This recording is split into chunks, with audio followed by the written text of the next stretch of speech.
Arrête de me prendre de haut, Léa. Ma sœur Chloé a approché le téléphone de son visage, affichant un sourire aussi tranchant que cruel, et derrière elle, j'ai aperçu une masse posée contre les restes fracassés de mon four à pain ancestral en briques. Mes parents ont renchéri d'une même voix en disant que cet endroit était démodé, qu'il fallait un showroom pour les créations florales de Chloé et que je n'avais été qu'une simple occupante temporaire. Me demandant d'être une gentille sœur et de signer l'acte de cession sous peine de raconter à tout le monde que j'avais abandonné l'entreprise familiale. Je l'ai regardé donner un coup de pied dans un tas de gravats où gisait le carnet de recettes manuscrit de ma grand-mère, déchiré et couvert de poussière de briques, tandis que ma responsable de nuit, Amandine, tenait le téléphone en sanglotant. Elle qui m'avait appelé quelques minutes plus tôt pour me dire que mes parents étaient arrivés avec un serrurier en prétendant que j'avais autorisé l'entrée pour des travaux d'étanchéité d'urgence. J'ai serré mon téléphone mais j'ai forcé ma voix à rester calme en ordonnant à Amandine de faire sortir son équipe immédiatement, de ne pas intervenir, et que je transférais leur contrat de travail à ma holding personnelle avec effet immédiat pour protéger leurs emplois. J'ai jeté un dernier regard à Chloé, je n'ai pas crié, je ne me suis pas battue, j'ai simplement pris une capture d'écran avant de dire d'accord et de raccrocher. Pour comprendre pourquoi je n'ai pas hurlé ni pris le premier vol pour rentrer les arrêter, il faut comprendre l'arithmétique de ma famille car pendant 32 ans, j'ai été l'actif et ma sœur Chloé a été le passif, même si mes parents ne l'ont jamais vu ainsi, car pour eux, Chloé était le rêve, l'artiste, le génie fragile qui avait juste besoin d'une chance de plus pour briller. Moi, j'étais la machine qui payait les factures, j'avais bâti cette boulangerie-pâtisserie artisanale non pas avec l'argent de la famille, mais avec 8 ans de réveil à 3 heures du matin et des brûlures aux avant-bras qui n'ont jamais vraiment cicatrisé. Je n'ai pas seulement appris à pétrir le pain, j'ai appris à survivre dans un Paris qui dévore les petites entreprises et j'ai passé mes nuits à étudier le code de l'urbanisme et les permis de structure car notre immeuble est classé aux monuments historiques. Je connais chaque pierre, chaque poutre porteuse et chaque clause du bail qui stipule que si l'on dégrade la structure d'un tel site, on finit au tribunal, et j'avais réussi à transformer un local poussiéreux en une affaire valorisée à 250 000 € à force de farine et de volonté. Chloé, en revanche, n'a bâti que des dettes, d'abord avec sa ligne de bijoux sur mesure qui a coûté 40 000 € à mes parents avant qu'elle ne se lasse des perles, puis avec sa marque de maillot de bain éthique qui a coulé parce qu'elle avait oublié de payer le fabricant. À chaque fois, ma mère venait me voir, la voix chargée de culpabilité, en me disant que ma sœur avait des ennuis, qu'il fallait l'aider, que ce n'était que de l'argent et que je pourrais toujours en gagner davantage, et c'est ce que je faisais toujours, je payais ses fournisseurs. Je couvrais son loyer et je nettoyais ses dégâts pendant qu'elle courait après son esthétique. Ils n'ont jamais respecté ma boulangerie, pour eux ce n'était qu'une pièce chaude et bruyante où je transpirais pour pouvoir signer des chèques, ils ne voyaient pas un commerce mais un emplacement stratégique, un décor vintage magnifique que je gardais égoïstement pour moi. Quand Chloé a décidé de devenir fleuriste événementielle le mois dernier, j'aurais dû le voir venir car elle ne voulait pas chercher une boutique, elle voulait la mienne, elle voulait les murs en pierres apparentes et les hauts plafonds sans les années de labeur nécessaires pour les obtenir. Je me suis assise au bord de ce lit d'hôtel à Paris, fixant la capture d'écran de Chloé tenant sa masse, et l'expression sur son visage n'était pas seulement de l'avidité mais de la suffisance, elle croyait sincèrement me faire une faveur en détruisant le travail de ma vie. Pensant qu'elle modernisait la marque familiale.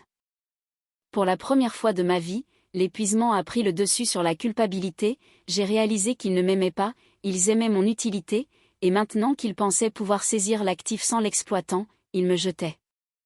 Si j'étais rentrée pour les arrêter, j'aurais été la méchante, la sœur jalouse brisant les rêves de Chloé, et ils m'auraient manipulée jusqu'à ce que je m'excuse d'avoir sauvé mon propre bien, alors j'ai décidé de cesser d'être leur filet de sécurité. Si Chloé voulait être la patronne, elle devait expérimenter la seule chose dont je l'avais toujours protégée, les conséquences. J'ai ouvert mon ordinateur, je n'allais pas me battre contre eux, j'allais leur donner exactement ce qu'ils demandaient. Je suis restée longtemps dans l'obscurité de cette chambre d'hôtel à regarder les lumières de la ville vaciller, mon premier instinct était de lutter, d'appeler la police, mon avocat, de hurler jusqu'à m'en déchirer la gorge. Mais je me suis souvenu de ce que mon premier mentor en affaires m'avait appris sur le judo, quand un adversaire fonce sur vous de toutes ses forces, vous ne restez pas planté là pour le bloquer sinon vous vous faites écraser, vous vous décalez. Vous saisissez sa manche et vous le tirez encore plus fort dans la direction où il va déjà, utilisant son propre élan pour le briser. Chloé fonçait sur moi avec une masse et toute une vie de privilèges, et si je l'arrêtais maintenant, elle jouerait la victime, pleurerait auprès de nos parents en disant que j'avais brisé ses rêves et que je préférais les vieilles pierres à la famille, donc j'ai décidé de tirer. Je n'ai pas pris de billet d'avion, j'ai ouvert un modèle juridique et j'ai rédigé un document intitulé Cession de gérance et de droits de rénovation complète qui, aux yeux d'un amateur, ressemblait à une reddition totale. Mais je connaissais ma sœur et je savais qu'elle ne lirait pas les petites lignes si elle voyait un signe euro. J'ai ajouté l'APA en insérant une clause tout en stipulant qu'à l'exécution de cet accord, la trésorerie actuelle de 15 000 € serait débloquée pour la gestion de projets et les frais de rénovation immédiats, sachant que ce chiffre l'aveuglerait. Car c'était assez pour acheter les hortensias importées qu'elle avait probablement déjà dans son panier et pour lui donner l'impression d'avoir gagné au loto. Ensuite, j'ai enterré les pilules empoisonnées au fond de l'article 4, clause 4.2, précisant que le gestionnaire de projet assume l'entière responsabilité personnelle pour toutes les modifications structurelles, les violations du code de l'urbanisme et la conformité au patrimoine.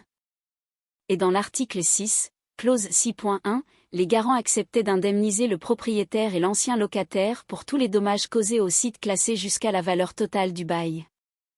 J'ai envoyé l'email à mes parents et à Chloé avec un message court et feignant la défaite en écrivant qu'ils avaient gagné, que j'étais fatiguée de me battre, que l'espace était à eux et qu'ils n'avaient qu'à signer pour que je transfère l'argent et retire mon nom des contrats d'énergie. J'ai attendu, le cœur battant à tout rompre, non pas de peur mais sous l'adrénaline du pari, misant toute ma subsistance sur leur cupidité, car s'ils montraient cela à un avocat ou s'ils lisaient au-delà de la première page, j'étais fini. 10 minutes plus tard, mon téléphone a vibré, document signé par Chloé Leroy, document signé par Jean-Pierre Leroy, document signé par Martine Leroy.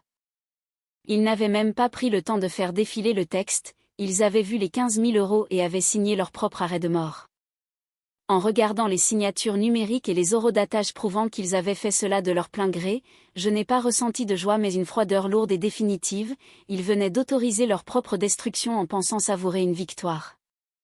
Pendant les 2 semaines suivantes, je n'ai pas existé, je suis restée à Paris sans voir la ville, enfermée dans ma chambre d'hôtel avec mon ordinateur pour seule lumière, regardant ma sœur démanteler ma vie à travers l'écran de mon téléphone.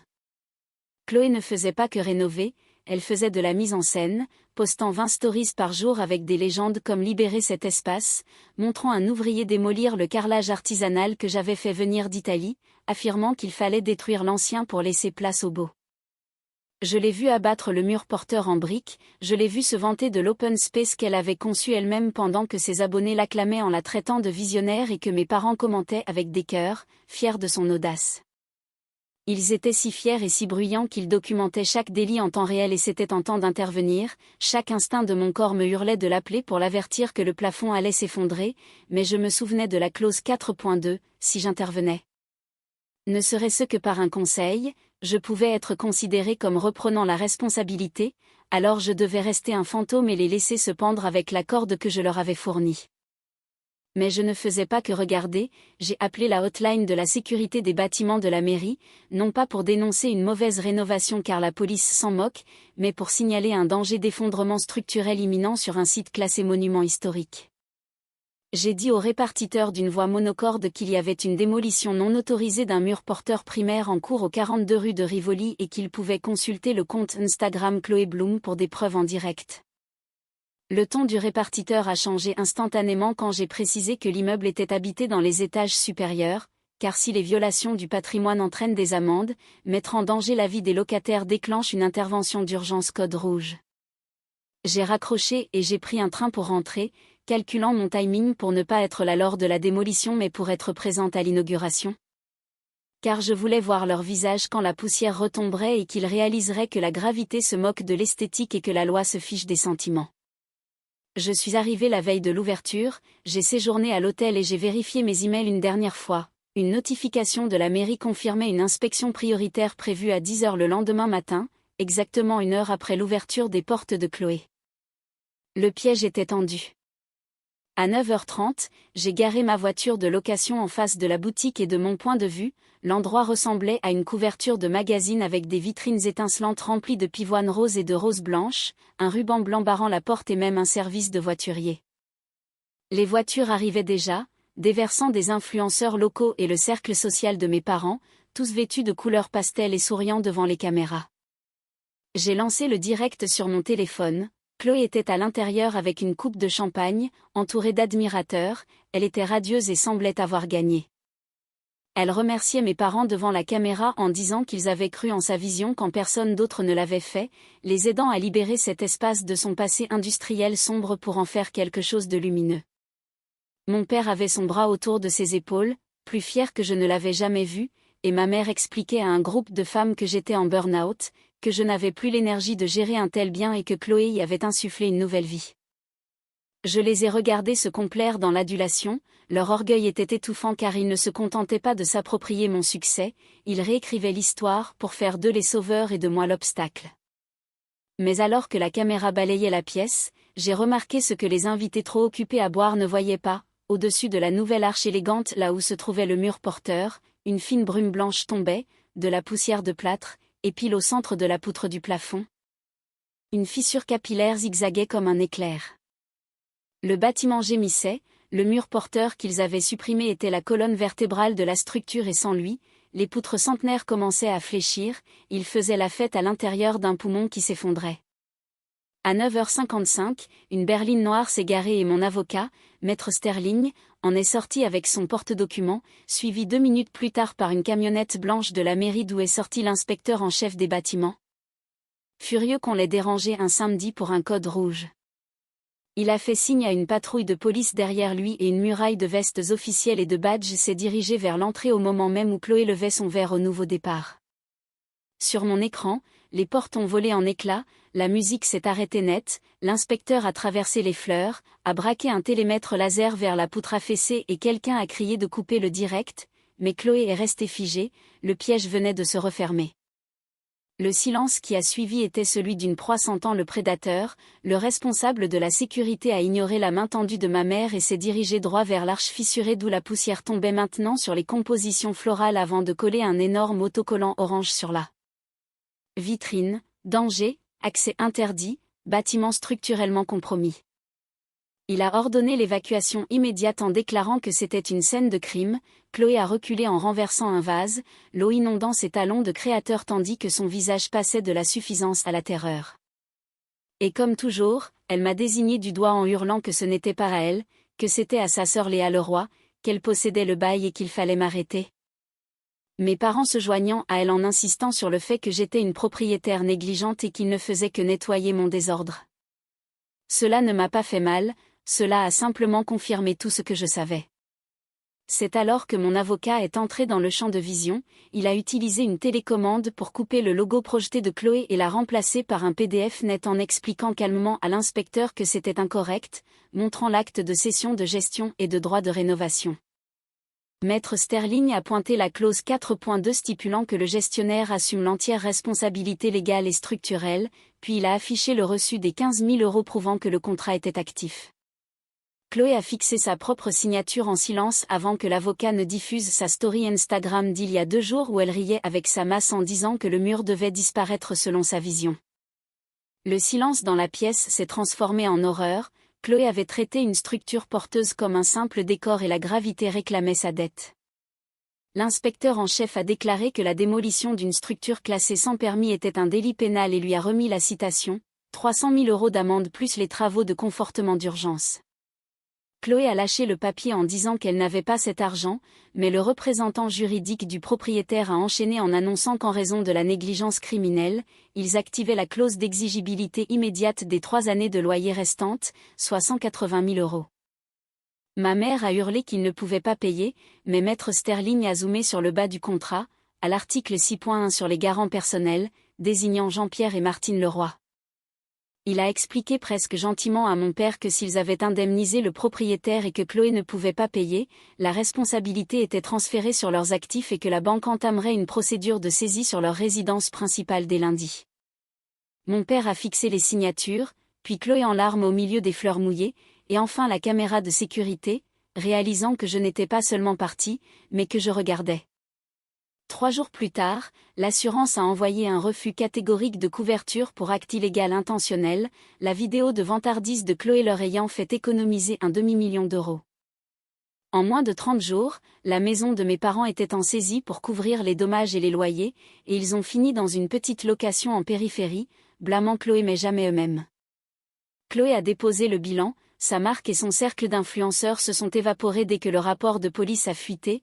Elle a tenté de dire que je l'avais piégée mais Internet avait les preuves et sa vidéo à la masse est devenue un mème.